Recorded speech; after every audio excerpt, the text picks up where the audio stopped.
So hi guys, bago ako mag-check out dito sa Jevora Hotel dito sa Dubai, gagawa muna ako ng isang educational video about the reasons of taking diploma in engineering.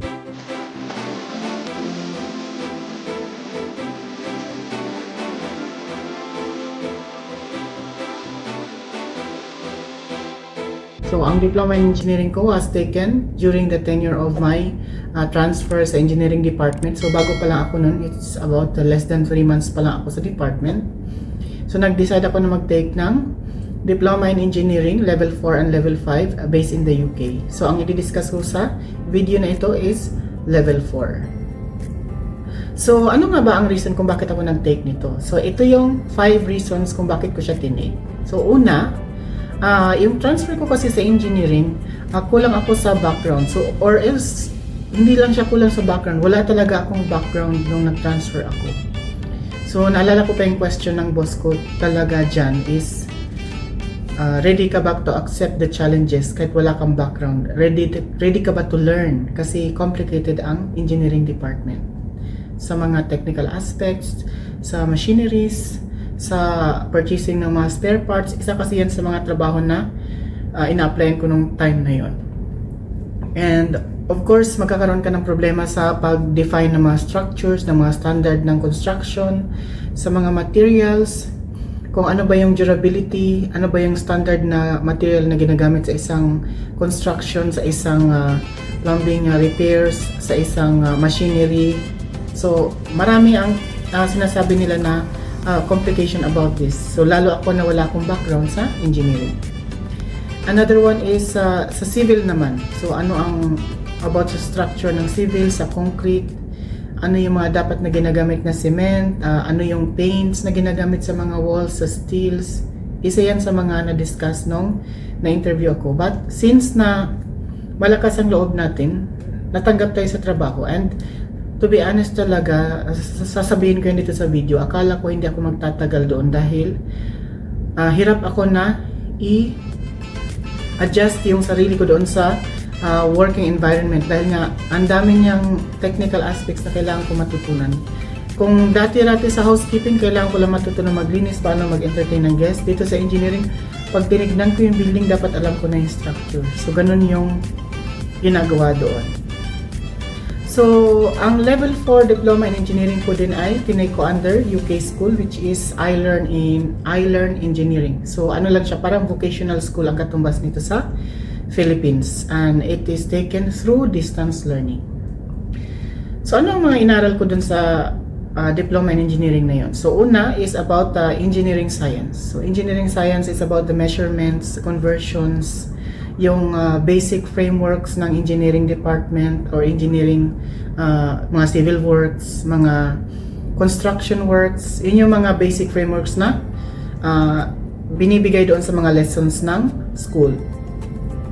Isa pa, may pinapaaral din na about fluids, about gas, about formations, kung ano yan, ano yung mga structure ng mga gases, ano yung different types ng liquids na ginagamit sa engineering, mga chemicals, and ano yung water pressure. So, sa engineering ko lang din nalaman na ang water pressure pala is sinusukat through bar or Pascal na sinasabi nila. So, doon ko lang din nalaman lahat yan. And isa pa is, yung isa sa mga kailangan ko matutunan is materials and durability. So, yun yung mga properties ng metals, ng mga non-metals. So, ano yung mga magsusurvive sa mga seaside, dahil seaside ang hotel. Ano yung metal na po pwede dong ilagay sa underwater, sa seawater mismo, ano yung metal na hindi makakasurvive na matagal sa seawater or seaside. So, dyan ko natutunan lahat yan sa pag-aaral ng distance learning at pag-a-apply din at the same time doon sa trabaho. The next is, ano yung basic ng electromagnetic. So, this, ano to, about sa machinery ito. Kung ano yung mga properties ng isang machine, ano yung paano gumagana ang electromagnetic na factor dito sa isang machinery. So, kailangan ko yung malaman dahil kapag nagsusupervise ako, for example, yung sa AC may problema, kailangan ko ding maintindihan kung ano yung issue dahil sometimes, pag major ang issue, kailangan namin tumawag ng outside contractor. So, hindi lahat ng oras din kailangan namin tumawag ng outside contractor.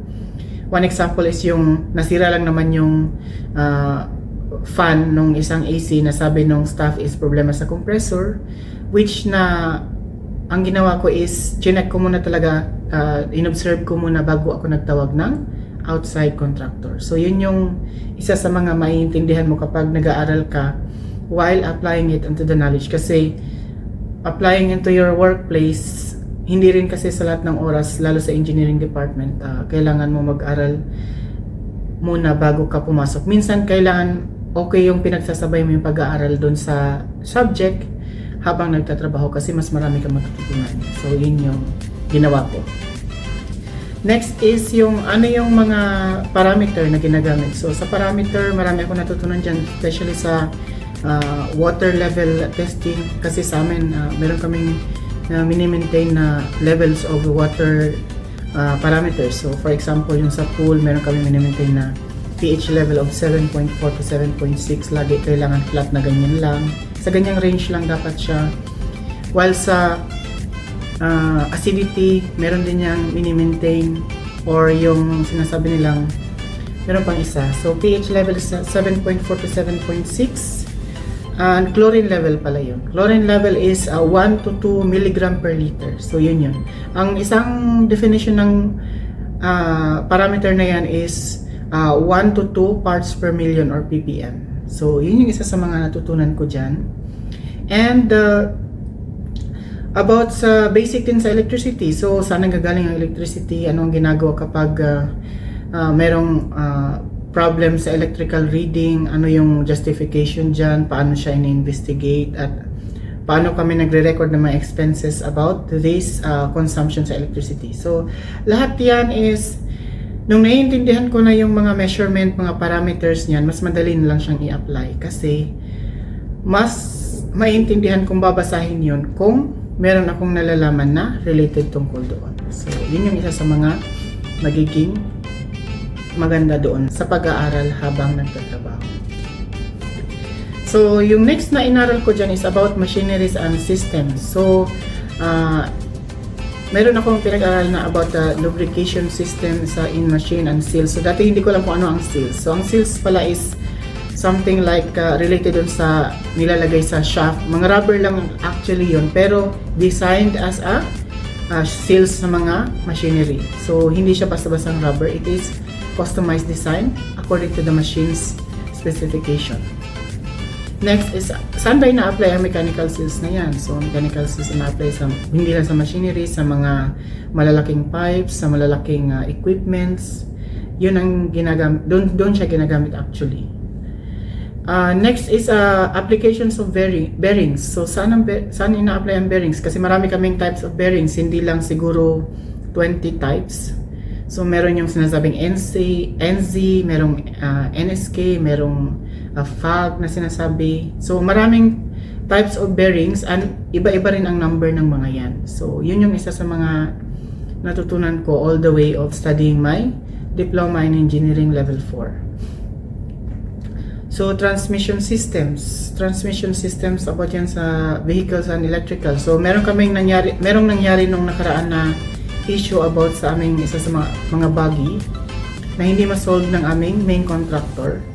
So, ang ginawa ko is kumuha ko ng ibang contractor at yon ang pinush ko kung tignan ko ano yung problema ng vehicle ng hotel. So, ang nagiging issue is resistor. It's a very small thing na ganito lang siya kaliit. So, minsan, hindi rin kasi pwede na maniwala na lang kami sa iisang contractor na nagsasabi na ito yung problema kasi minsan mas nakakalaki ng gastos. And yung nakaraan kasi na sinolve nitong contractor na ito was hindi talaga siya naayos. So ang ginawa is dinispose na lang yung machine. So nanghinayang ako nung nalaman ko na yun lang pala ang problema. So maraming klase ng issue ang isang vehicle, pero hindi kasi lahat is major. Hindi lahat din ang sinasabi ng contractors are same as the same issue. Hindi rin lahat na sinasabi ng contractor was true to the current problem of the machinery. So yung iba pinapalaki lang nila. And just to share with you kung magkano yung nasave namin nung nakita ko yun sa ibang contractor, it was yung original cost ng repair nung original contractor was times 3 doon sa nakuha namin na contractor na gumawa nung at nag-resolve ng issue doon sa buggy ng hotel. So next is power transmission. So power transmissions, kung paano natatransmit ang power through adapters or transmission systems. So sa hotel kasi merong different types of transmission. So meron yung sa mainline transmission, sa LV room na tinatawag nila, and meron kaming maliliit na transmitter. So transmitter papunta sa light, transmitter papunta sa machineries, transmitter papunta sa equipment. So yun yung reducing voltage ang sinasabi nila, kasi meron kaming AC and DC na lights. So AC okay lang na without adapter or transmitter, pero ang DC kasi kailangan ng transmitter, yung mga yan. Then power generation. So power generation, nagamit ko to sa project ko doon sa Earth Hour namin, kasi gumawa kami ng solar, hindi siya solar kundi bicycle generator, yung converting the force or the movement into mechanical to electrical. So yun yung isa sa mga na apply ko na knowledge about studying my distance learning in Diploma in Engineering Level 4. So the last is the basic of refrigeration, air conditioning systems, and actuation systems. So air conditioning, mostly sa actuator kami maraming ganyan kasi ang hotel was based on a main chiller system. So it's a chilled water system actually. So marami talaga ang actuator na ginagamit sa ganun. Sa kabilang building din meron kaming VRF, so actuator pa rin ang ginagamit. Kaya marami rin akong natutunan na mga bagay sa pag-aaral. At least yung definition ng isang material na ginagamit doon sa air conditioning and refrigeration, aware ako at mabilis kong maintindihan. At hindi ako nahihirapan na maghanap at mag-search ng mga bagay na yun. So sa pag-aaral na ito, simple lang yung naging result niya. So ito yung mga result niya. So nagkaroon ako ng understanding on the basics of engineering and maintenance. So ano yung basic ng engineering, ano yung basic structure ng machineries, ng equipments, ng buildings, ano yung pwedeng gawin na maintenance activity to maintain the machine or a building. So yun yung about sa servicing, sa painting, sa proper conduction of maintenance works, kung ano yung po pwedeng gawin sa mga. Kasi ngayong year, ako nagplan ng aming summer maintenance, kaya naman mas na-i-apply ko siya through blockings, through planning, kung ano yung unang gagawin, ano yung next. So marami ka talaga matututunan sa pag-aaral when you're applying it directly to the workplace. So second result niyan is I was able to develop an interest in an unfamiliar field. Kasi unfamiliar talagang engineering sa akin.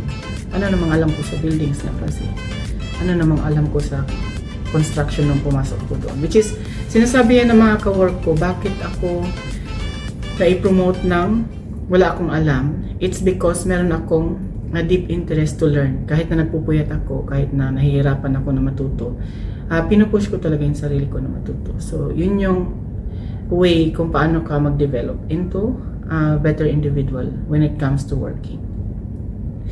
And hindi lang yan. Doon kasi sa self-interest na yun, nakita ko na magaling pala ako maghanap ng mga supplier, magaling pala ako mag-source out, magaling pala ako mag-coordinate ng projects. Doon ko na nakikita na meron pa pala akong ibang talent na hidden sa sarili ko. Magaling akong mag-audit ng mga structural improvements. Doon ko na natutunan lahat yan. Kagaya ng pwede mo siyang gawin sa ganito yun. Nagkaroon ako ng chance na maging in charge ng isang mag-supervise or mag-manage directly ng mga outside contractor. So currently, meron akong minamanage na contractor. So isa pa yan sa mga natutunan ko is how to coordinate operational activities. Kung meron kami projects, nagmamanage kami ng mga outside contractors. At saka in-house technician, meron pa kami minamanage na gardens. And meron pa kami minamanage na preventive maintenance. So marami talagang application ang nagagawa ng kapag natutunan mo lahat yung inaaral mo sa school. And the other one is paano i-control yung mga activity na to, paano i-balance yung schedule ng mga tao, paano i-balance yung schedule ng projects, ano yung naapektuhan na areas, paano i-block yung mga certain locations ng hotel, paano hindi maapektuhan ng guests sa paggagawa ng mga preventive maintenance practices. So, isa yan sa mga may apply ko sa trabaho na natutunan ko sa school while studying. And of course, yung kanina minimension ko is nagkaroon ako ng ease of identifying various engineering materials and structures. So, mas madali na lang sa akin na i-identify. Not unless very deeper yan siya, kailangan talaga ng technical analysis. So, hindi ko ginagawa yun. Pinapasa ko yun sa aming engineer mismo. And the third is yung skills ko naging mix detailed and technical. So, dati kasi, more on detail lang ako sa hotel. For example, itong wall na ito, ano yung itsura niya, dapat pareho yan. So, ngayon, ang ginagawa ko sa wall, hindi lang siya about detail. Matibay ba yung detail ng pagkakagawa?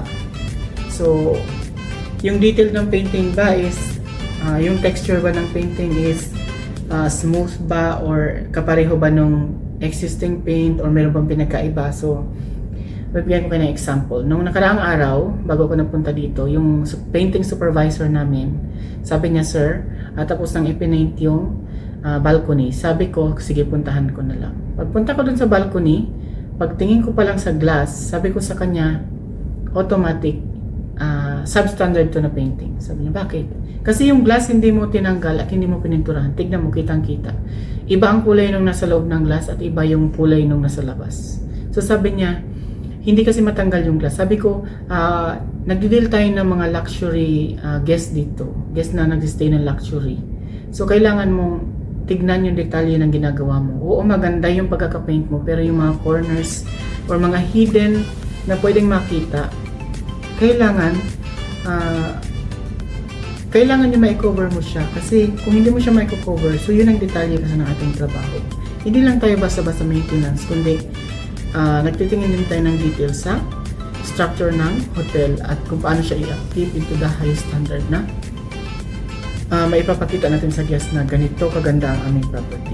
So sabi niya, humingi siya ng tulong doon sa mga other staffs, pinatanggal yung glass, pinapinturahan. So nung napinturahan, ang ganda niya tignan. So yun ang example ng detail. Hindi lang siya about making it presentable, but making it more than the presentable standard na ina-apply ng isang property or isang hotel company. So, yun yung isa sa mga natutunan ko na kailangan pala alam ko rin magtingin ng detail kasi galing ako ng hospitality and galing ako ng operation. And doon ko lang din naintindihan kung ano yung importance ng dalawang yan nung nalipat na ako ng engineering department. So, yun yan. So, ngayon, dati-dati titingin lang ako, ano yung details ng trabaho, dapat smooth, dapat ganito, dapat mataas ang standard. Ngayon, dapat malinis, dapat smooth, dapat mataas ang standard, dapat kahit hidden areas covered, dapat kahit yung mga hindi nakikita is kino-cover pa din ng maintenance and even kino-cover pa rin ng staff para magawa lahat yan. So, yun yung mga nagiging transition ng pag-aaral ko ng distance learning habang ina-apply ko siya sa pagtatrabaho. And if you have some questions, please comment down sa aking comment box and sasagutin ko basta masasagot ko yan. So, thank you for watching. See you on my next educational vlogs. Bye!